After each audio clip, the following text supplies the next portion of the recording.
Many also of those who had believed came, confessing and declaring their deeds. Many of those who practiced magical arts brought their books together and burned them in the sight of all. They counted their price, and found it to be 50,000 pieces of silver. So the word of the Lord was growing and becoming mighty. Now after these things had ended, Paul determined in the Spirit, when he had passed through Macedonia and Achaia, to go to Jerusalem, saying, After I have been there, I must also see Rome. Having sent into Macedonia 2 of those who served him, Timothy and Erastus, he himself stayed in Asia for a while. About that time there arose no small stir concerning the way. For a certain man named Demetrius, a silversmith, who made silver shrines of Artemis, brought no little business to the craftsmen, whom he gathered together, with the workmen of like occupation, and said, Sirs, you know that by this business we have our wealth. You see and hear, that not at Ephesus alone, but almost throughout all Asia, this Paul has persuaded and turned away many people, saying that they are no gods, that are made with hands. Not only is there danger that this our trade come into disrepute, but also that the temple of the great goddess Artemis will be counted as nothing, and her majesty destroyed, whom all Asia and the world worships.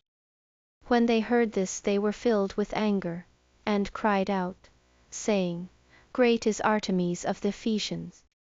The whole city was filled with confusion, and they rushed with one accord into the theater, having seized Gaius and Aristarchus, men of Macedonia, Paul's companions in travel.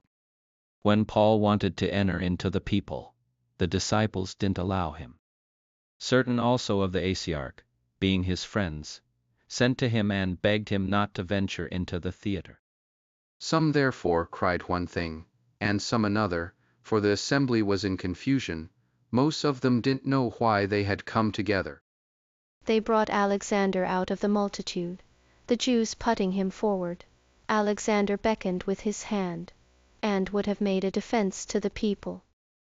But when they perceived that he was a Jew, all with one voice for a time of about 2 hours cried out, Great is Artemis of the Ephesians.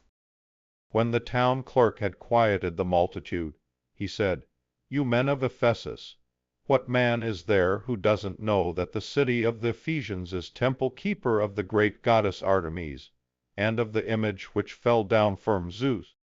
Seeing then that these things can't be denied, you ought to be quiet, and to do nothing rash. For you have brought these men here, who are neither robbers of temples nor blasphemers of your goddess.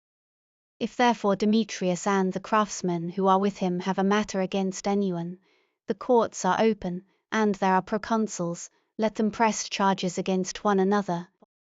But if you seek anything about other matters, it will be settled in the regular assembly.